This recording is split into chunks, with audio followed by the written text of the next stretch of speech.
All right, welcome back for another episode of Grade A Fantasies, Grade A Picks on Prize Picks. Last week we went 3-0. We got the Locket over, even though they slightly went up. But by the time I think I told everybody about the Locket pick, it had jumped into the 50s. No, it originally started at 47, got to 54 and a half. The Henry prop dropped like 10 yards. And the only thing that pretty much stayed the same, I think, no, Rashad Wright went for the original 23 and a half, went to 25 and a half, so it went up by two. But we hit all three last week. So hopefully you at least use those picks to add to your own cards. Or if you did your own bet and you put your own, you either nailed the whole card or you put your own spin with the other picks. But let's continue the hot streak or whatever. Let's get up on it early. We're gonna start with my top three, what I call grade A's. I think there's a lot of interesting picks, but once again, I gotta give you what I feel are my grade A picks. So that's exactly what I plan on doing. So we'll start with the rushing yards, and I think it's a 1A and 1B when it comes to. It's really a 1A and 1B when it comes to the these props right here. So what I like here is Austin Ekeler over 52 and a half. Green Bay is definitely a very suspect defense. Definitely not a front seven to fear. Ekeler does get enough touches per game. Understand when you see Austin Ekeler most of the time, everybody thinks about the reception upside. They don't really care about his running prop. Because when it comes to fantasy, Ekeler has those games where he's only going to get 30 something to 50 something yards. But the thing with Ekeler is he'll make up for it, with his receiving game. But what people also have to understand about Ekeler, I think people focus on the receiving so much. They think of Ekeler as a one-trick pony, but that's really not the case. Austin Ekeler is a very, very capable and strong running back. And for this prop to not be too high against a very suspect Green Bay defense with a stud running back that gets anywhere from a floor of 10 to 13, who could possibly get a maximum of 15 to 17 rushes in this game, I really think it's a prop that you can attack before this goes up. I always have a good feeling about certain things, and this is a prop that I feel is going to go up. I don't think they're going to drop this. I think they'll raise it a little bit. I don't think this is going to be a Lockett or a Henry situation where we get a difference of 10 or 7. Like if they raise it, they might put it to 55 and a half. I think prospects know that Green Bay is a team that can be gashed, but I really think that this is a prop that he can without a doubt get easily. I don't think this is definitely one of my favorite picks for this upcoming week. So we'll definitely take a 52 and a half over with Austin Ekeler against that weak Green Bay defense. Green Bay's been getting run on since the days of Dalvin Cook's prime in Minnesota, and it had just not stopped. So I am not worried about that at all. Once again, don't be worried that he gets stifled and they go to the running. Like I said, they will have to lean on Ekeler a bit. They know they can throw it through the air, but Austin Ekeler definitely does get the carries. Don't get scared off by it. With the research that I did and looking back at the season, you think that he only gets the targets and everything, but the floor is about 13, but he's constantly getting 16, 14, 14, 15, 14, 19 carries. So he definitely has the upside. Don't be worried about Austin Ekeler getting stifled a bit and them worrying about trying to get him 7, 8 to 9 targets. No, feel comfortable. This regime wants to run the ball. They have to run the ball. They're a little dinged up. They're hurting with injuries constantly in the receiver core. And then you also have Justin Herbert playing with an injured finger. Yes, it is on his non-throwing hand, but running the ball with somebody like Ekeler definitely has the upside of why I love this prop so much. So this is like my grade A. This is like my 1A. And then if you want to go 1B, last week we attacked them on the under. This time we're going to attack them on the over. I'm going to take Derrick Henry this week against a suspect Jacksonville defense. Now, is it a good defense? Yes, it's something like the Bills, but it's a defense like the Bills, like the Broncos, that can be run on.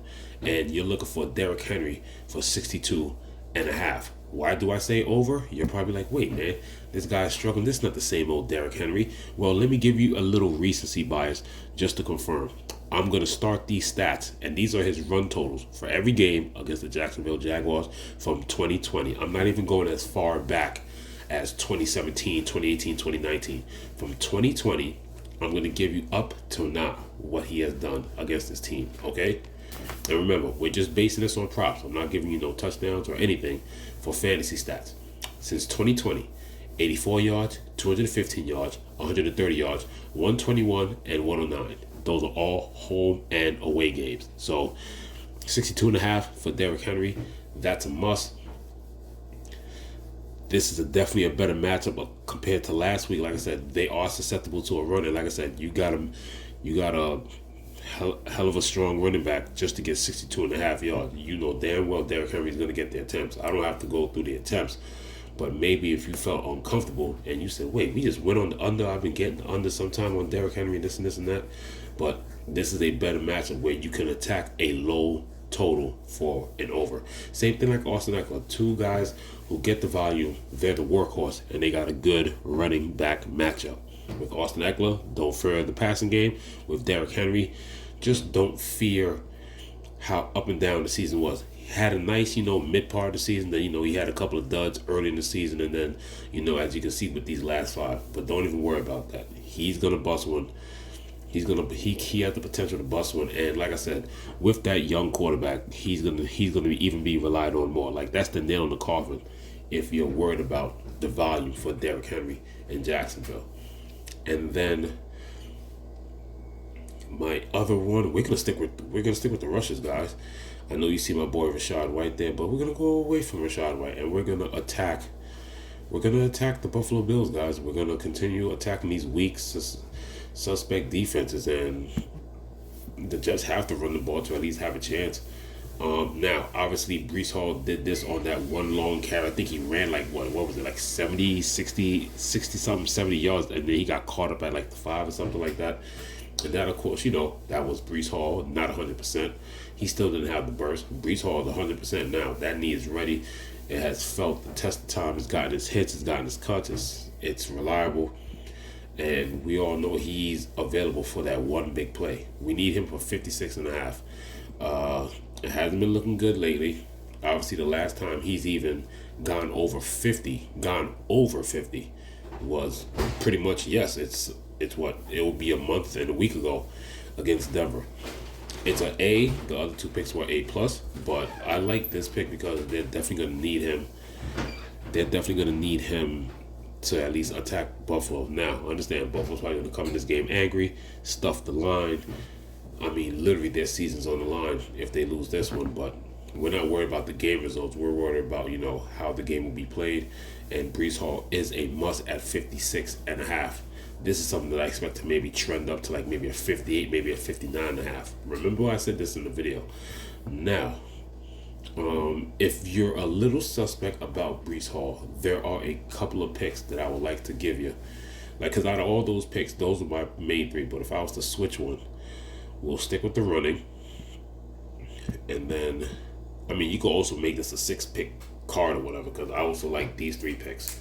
Because once I've seen them, these are picks that I'd definitely like to go with. Now, we're definitely going to go with what else do I like? If you don't like that, you might like a different type of run funnel with James Conner. Going against Houston in a good matchup at 58.5.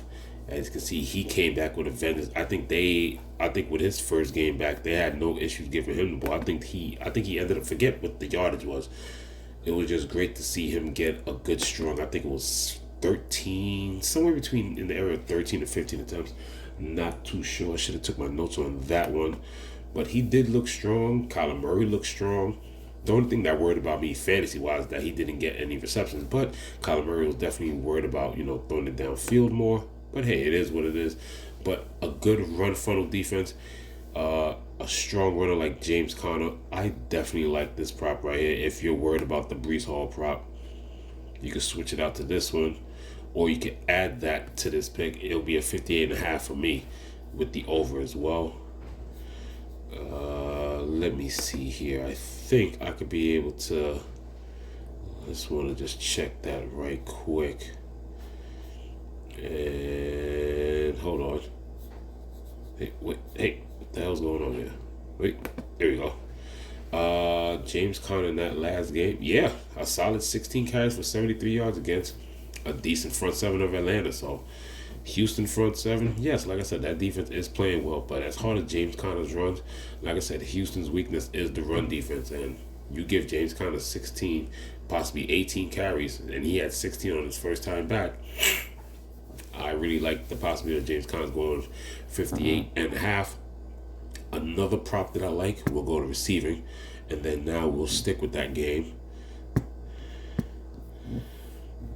McBride has just been amazing, especially with now Kyler Murray there. 54.5 yards. This will definitely trend up if you like. His targets is just amazing. All he does is run routes. They don't keep him at the block, guys. So the opportunity is there. He is not the blocking tight end. He is not a tight end that does both. His job is to chip.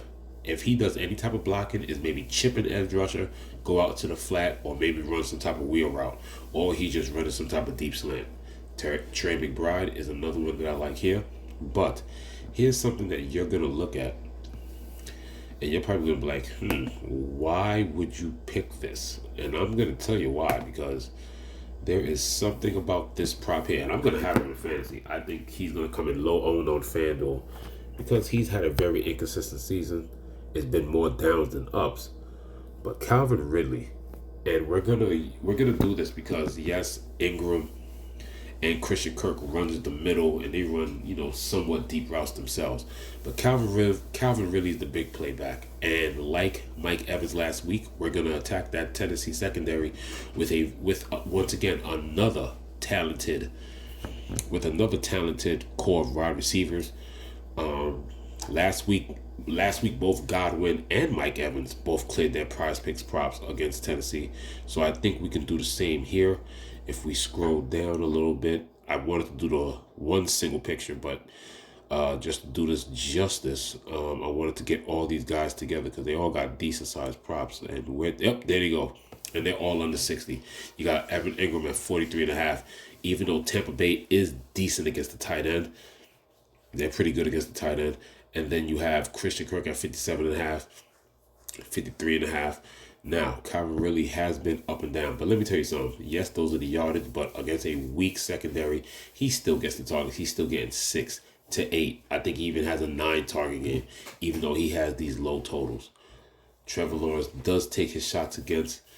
If Tennessee, and this with the game script, if Tennessee's run defense does shut down ETN, for some reason they only throw the ball to ETN 3, maybe 4 times.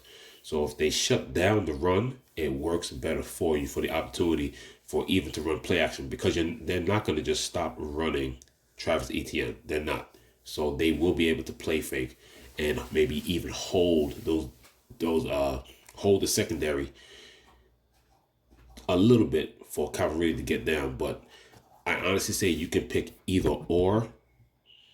But it's Calvin Ridley that I'm really focusing on. So let me take that one out. And like I said, everything is over this week, guys. We're rooting for the overs. We're rooting for production. And if you want to 6-pick this, it will be the McBride pick. But for me, my top 3, like I said, I'm sticking with my guns with the Brees Hall one. I mean, if you want to, protect yourself, then hey, flex it, Put a decent amount of money on flex it. So if you put 100, it times 2x or whatever and blah, blah, blah.